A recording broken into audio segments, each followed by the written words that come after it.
Nama aku Saiful. Saiful Nang. Lahir bukanlah orang senang. Gaji ayah cuma sekitar RM300 je sebulan.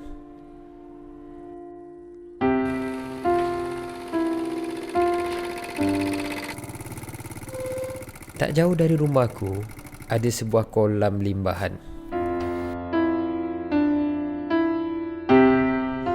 Tapi namanya Kolam Seriwangi.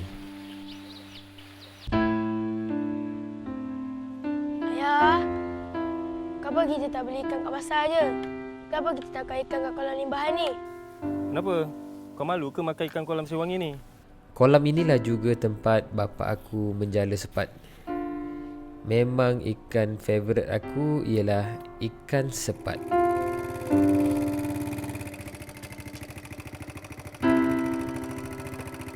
Pol!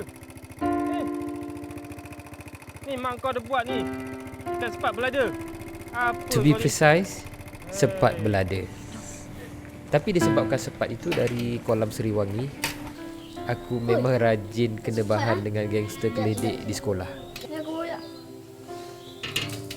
Bau macam kat belakang longkang rumah aku. Korang percaya betul kan? Betul. Pasal korang ni macam tak pernah makan ikan sepat. Ikan sepat favourite aku. Tapi bapa aku beli kat pasar.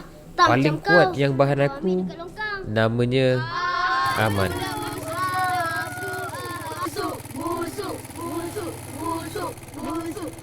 Jujurlah golongan opposite attract ni diorang mungkin ada persepsi yang lain rasanya.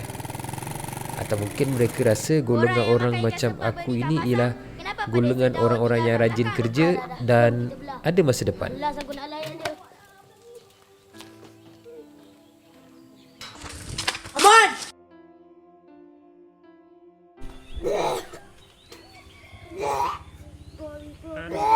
Man, bau mucap.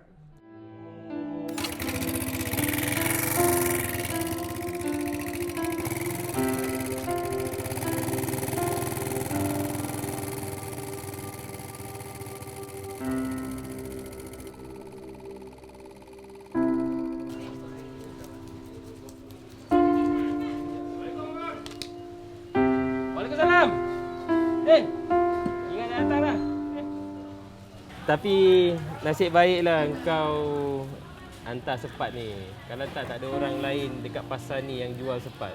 Satu hari Allah boleh saja buat kita tertelan apa yang kita ludah, termakan apa yang kita benci. Din, Mana kau? aku ni dari rumah ni. Anak aku ni nak makan ikan sepat.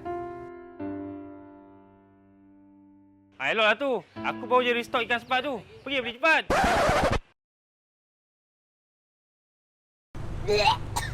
Busuk di badan, bolehlah juga kita spray-spray perfume. Tapi bukan busuknya di hati.